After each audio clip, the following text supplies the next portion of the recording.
Guys ഞാനിന്ന് എന്റെ അപ്പന്റെ കൂടെ വിഴിഞ്ഞത്ത് മീൻ വാങ്ങി വന്നിരിക്കുകയാണ് ഗൈസ്. ഇതാണ് എന്റെ അപ്പൻ. ഡാഡിന് ഹൈ പറ.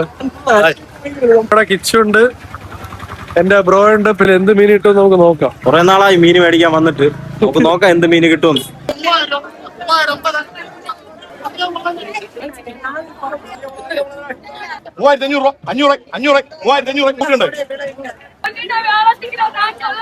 ആദർശികമായിട്ട് ലേലം വിളിക്കാൻ വന്നത്, പക്ഷെ വന്നപ്പോ തന്നെ നമുക്കറിയാന്നുള്ള നമ്മുടെ വീട്ടിന്റെ അടുത്തുള്ള ചേട്ടന്മാരെല്ലാരും ഉണ്ടായിരുന്നു. അങ്ങനെ വാങ്ങിക്കാൻ എളുപ്പമായി. കുട്ടിച്ചൂരയാണ് വാങ്ങിച്ചത്. കുട്ടിച്ചൂര 100 വരും. 4 ഷെയറിട്ട് വാങ്ങിച്ചു. നിങ്ങൾക്ക് നല്ല ഫ്രഷ് മീൻ കിട്ടും കേട്ടോ. വിഴിഞ്ഞത്തൊന്നും ഒരു 4-5 പേരായിട്ടൊക്കെ വരികയാണെങ്കിൽ ഷെയർ എടുക്കുമ്പോൾ കറക്റ്റ് ആയിരിക്കും. ഒരിക്കലും കറി വയ്ക്കാനൊക്കെ പൊളിയായിരിക്കും. നമ്മള് 4 പേര് ഷെയർ ഇട്ട്, അതായത് 100 മീൻ വരുമ്പോൾ 3050 രൂപ ആവും. നമ്മള് 4 ഷെയർ, അപ്പൊ ഒരു 700 സംതിങ് രൂപ വെച്ച് ഷെയർ ഇടും. അങ്ങനെ ഹാപ്പി അല്ലേ? പിന്നെ ഹാപ്പി. കുറെ നാളിന് ശേഷം നല്ല പച്ച മീൻ കിട്ടി കേട്ടോ. നല്ല പച്ച ചൂര. ഇന്ന് വീട്ടിൽ പോയിട്ടണം പൊരിച്ചും കറി വെച്ചും കഴിക്കാൻ. നല്ല ഫ്രഷ് ലാഭത്തിന്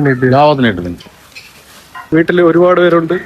അല്ലെങ്കിൽ മീൻ വാങ്ങിച്ച് ഫ്രീസ് ചെയ്യാൻ മനസ്സുള്ളവർക്ക് ഇവിടെ വന്ന് നല്ലൊരു എമൗണ്ടിൽ ലേലം വിളിച്ചു കഴിഞ്ഞാൽ കുറെ ദിവസം യൂസ് ചെയ്യാൻ പറ്റും. നല്ല ഫ്രഷ് മീൻ കിട്ടും. അപ്പൊ അതേപോലെ 4-5 പേരൊക്കെ ഉണ്ടെങ്കിൽ ലേലം വിളിച്ചെടുക്കാനും പറ്റും. അപ്പൊ ഓക്കെ ഗൈസ്, അടുത്തൊരു വീഡിയോയിൽ കിടന്നവരെ ബൈ.